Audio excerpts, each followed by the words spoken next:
Penggemar Timnas Indonesia yang ingin menyaksikan pertandingan babak ketiga Grup C kualifikasi Piala Dunia 2026 zona Asia melawan Timnas Jepang dan Timnas Arab Saudi harus mengikuti sistem baru.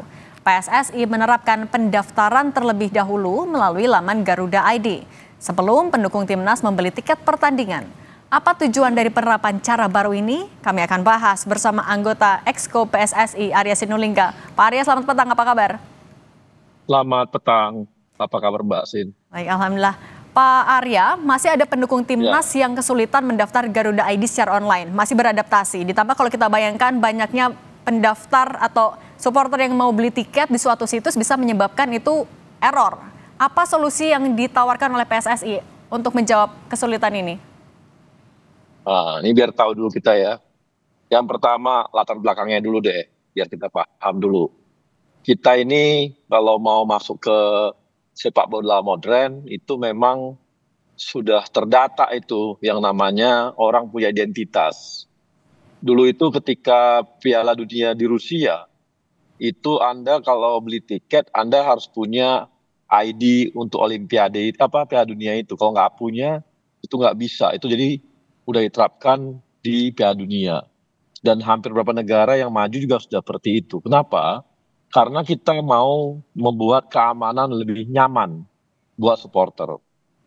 Waktu kita kemarin lawan Australia, itu kami lihat ada hampir 10.000 orang lebih yang masuk tanpa tiket. Jadi perlu betul kita ubah semua gitu ya. Karena kita serem juga ya. Kita itu banyak sekali penonton yang tidak bisa duduk malah. Bahkan ada penonton yang tiketnya udah dipakai katanya. Nah ini kan kita harus ubah sistemnya. Memang merepotkan, tapi ini demi kebaikan. Awalnya repot, tapi ke depan nggak akan repot lagi. Jadi memang ini semua kita perlu pembelajaran. Karena nggak ada ceritanya kita mau mengubah sistem sepak bola kita. Tidak hanya timnasnya yang harus benar. Infrastruktur juga jadi hitungan yang benar. Soal keamanan jadi utama apalagi bagi bangsa kita ya. Karena kan tahu bahwa kita dapat sorotan keras dulu itu ketika kita punya kejadian-kejadian yang membuat ada banyak nyawa melayang gitu dari sepak bola gitu, dan kita nggak mau lagi yang seperti itu. Jadi prinsip utama adalah keamanan bagi supporter, itu yang pertama. Jadi memang merepotkan tapi kita usaha terus. Nah biar teman-teman tahu sampai hari ini itu yang mendaftar udah hampir 200.000 orang loh yang mendaftar. Yang sudah berhasil itu sudah 150.000 orang udah punya Garuda ID. Yang lagi menunggu ini sekitar 36 ribuan. Udah menunggu dalam proses untuk verifikasi. Jadi kalau dikatakan bahwa ini belum gitu ya, udah melebihi kapasitas yang mau kita jual. Kapasitas yang mau kita jual tuh hanya 60.000 tiket. Yang sudah punya Garuda ID itu sudah mencapai 150.000. Kan udah hampir 2,5 kali lipat loh. Hampir 2,5 kali lipat loh daripada kapasitas stadion kita. Jadi kalau dibilang memang betul ini antusiasme banyak sekali.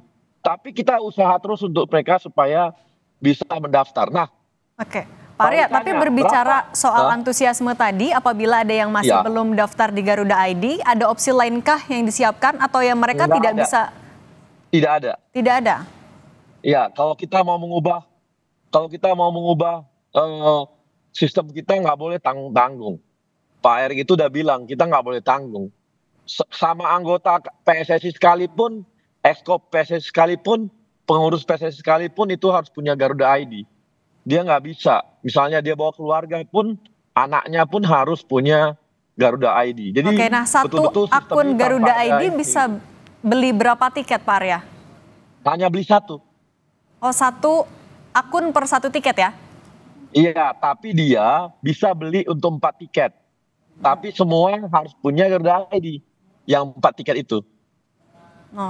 Paham nggak? Nah ini kan berapa ya? Tinggal 2 minggu lagi ya. Timnas akan melawan Jepang, kemudian juga ada Arab Saudi. Coach Sinteyong sudah memanggil 27 pemain untuk berlaga. Kapan mereka seluruhnya akan tiba di Indonesia untuk yang lagi berlaga di luar negeri? H-5 udah sampai ya Indonesia. H-5. H-5 dan itu waktu yang cukup untuk Iya. latihan, menjaga chemistry lagi, membangun itu semua? Ya pemain profesional ya begitu di semua negara. Emang harus begitu, konsekuensinya begitu. Di hampir semua negara juga begitu, jadi nggak ada yang, kalau yang jauh-jauh TC-nya ya itu pasti mengganggu liganya kan, nggak mungkin. Sekarang kita aja nggak mengganggu liga kita, LIB aja liganya nggak terganggu loh dengan ini. Dulu kan terganggu, sekarang nggak terganggu. Jadi H-5 memang udah disesuaikan semua jadwalnya. Dan klub-klub di dunia pun melakukan hal yang sama. Dia nggak akan pernah ngasih pemainnya di luar dari itu. Karena dia belum libur. Dia bisa libur ya pada hari itu. Oke. Kalau mau bikin TC panjang-panjang udah nggak lagi. Udah nggak gitu lagi zamannya sekarang, nggak ada seperti itu lagi. Oke, Gitu, Pak Arya. Mbak. Tapi juga yang dipertanyakan, Asnawi kan tidak termasuk dipanggil. Memang karena cedera atau ada faktor lain sebenarnya? Itu kan coach Shin yang tahu ya, pelatih yang tahu.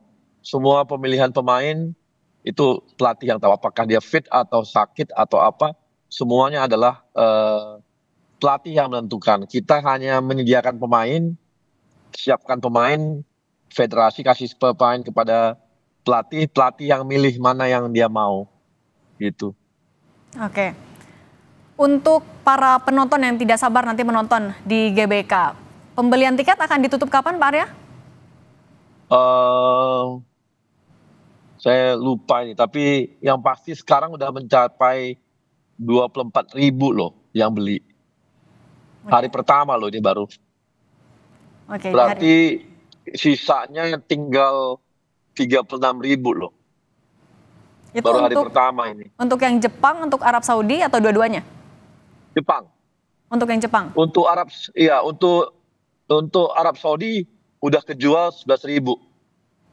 Oke. Oke, mungkin Ya. Pak Arya juga bisa menceritakan bagaimana PSSI memotivasi para pemain jelang melawan Jepang. Karena kita tahu Jepang adalah tim yang bagus juga untuk pemain-pemainnya. Ya, kita kan belajar dari kemarin kita main di Bahrain dan belajar dari main ketika lawan Cina ya. Itu kan pembelajaran penting sama kita. Saya rasa ini Pak Ketum pun sudah ini ya WA masing-masing pemain. Dan kemarin evaluasi yang diberikan dilakukan di tim, saya rasa itu juga sudah membuat tim udah tahu apa yang harus mereka perbaiki. Dan Coach Sintayong juga sudah ketemu sama Pak Ketum ya. Itu di mana pelatih Baik. dievaluasi oleh Pak Erik gitu ya. Jadi ya udah diberikan juga target-target. Oke. Kita target pokoknya 4 besar harus masuk. Oke, target 4 besar harus masuk. Doa dan dukungan dari seluruh masyarakat Indonesia akan mengalir. Terima Ya. kasih Pak Arya Sinulinga sudah berbagi Terima bersama kasih. kami. Mari.